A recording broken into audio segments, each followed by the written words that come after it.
Hatchlings, it's DragonFeather, and welcome back to day 24 of our 31 days of Samhain, and for today we will be covering protection during this time of year.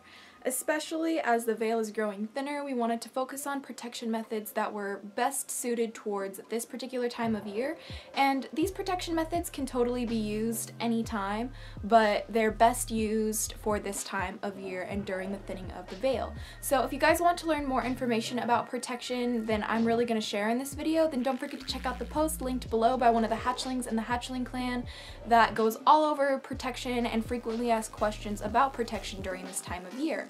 So with that being said, let's talk about some common ways to protect yourself during this time of year. One of my favorite ways to protect myself during this time of year is using black candles. I don't know how many people really work with black candles, but for me personally, I like to infuse black candles with protection, and I also like to adorn certain jars with black candle wax. Like for example, this is a protection jar that I have always sitting on my altar to protect my altar, and as you can see, the top of it is coated in black wax. And I just find that it helps not only seal the spell, but the color black in general is usually associated with protection. There are many different methods that you can use. Commonly, you can use pentacles.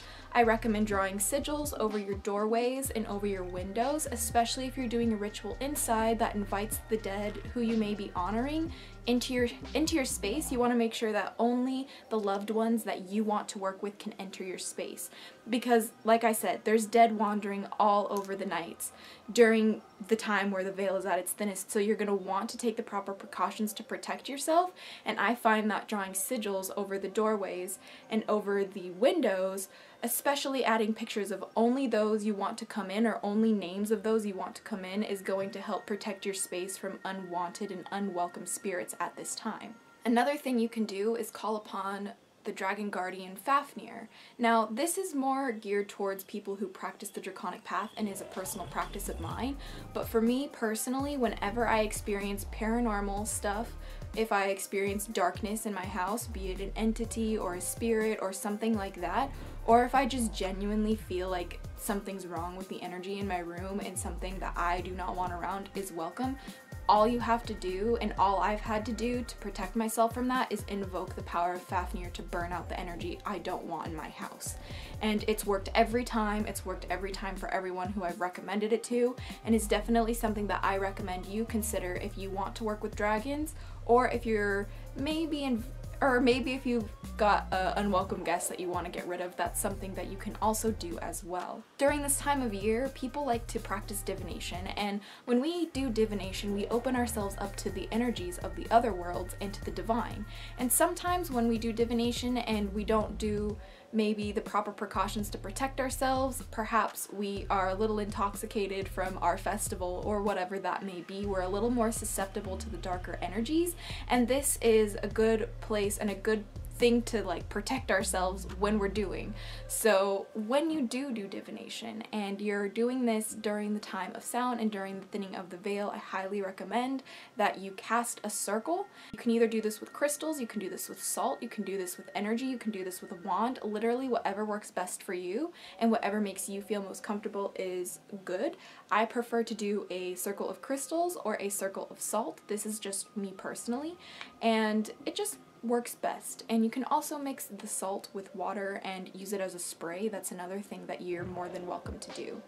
And then lastly, one of my other favorite forms of protection, and a really good form of protection during this time of year, is incense smoke, or smoke of any kind that is geared towards driving away the spirits you do not want. I usually use dragon's blood as a protective incense. It has been the most protective in my practice, in my personal experience as well, but whatever incense you resonate most with for protection, that's the one you should use. And you can either go around your home and your sacred space, but I definitely recommend going around the outside of the entrances of your house. So for example, for the doors and the windows that are like easily accessible to you, go outside and smudge the outside of them. Go outside and smudge around like the exit of your house or your garage opening or your window that's like in your living room. If you can't reach your windows that are maybe in a second story, you can go ahead and smudge them from the inside. That works just as fine, but it's just good to keep in mind to keep these doorways blocked off and just to make sure that you in general are not like, you're just taking the right steps to protect yourself.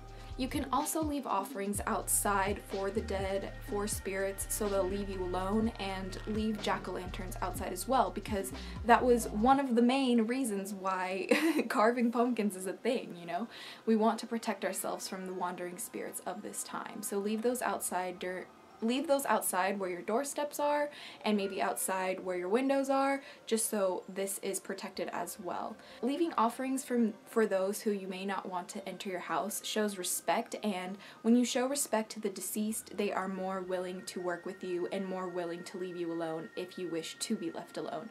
So those are just some common ways to protect yourself during this time of year when the veil is at its thinnest, and please keep in mind that protection and keeping yourself safe from the wandering spirits is definitely something to keep in the forefront of your mind during this time, especially if you're doing divination, if you're doing spirit work, if you're raising magical energy, if you're performing rituals, if you're honoring the dead or anything of the like. You're going to want to make sure that you take the right steps to protect yourself so you do not attract anything you cannot handle. So with that being said, I'm going to get out of here. Don't forget to check out the post made by one of the Hatchlings in the Hatchling clan that goes all in depth on how to protect yourself during this time of year, and that will be all up there in the top of the link so it's easy for you to access. But yes, I'm sending you guys my endless love and positive vibes always, and thank you so much for joining me today and clicking on my video, for it means the world to me and I absolutely love making these for you, so I hope that you enjoy them just as much as I do.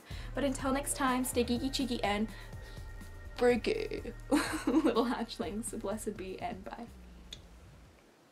It's funny that you think that I'm different when we're both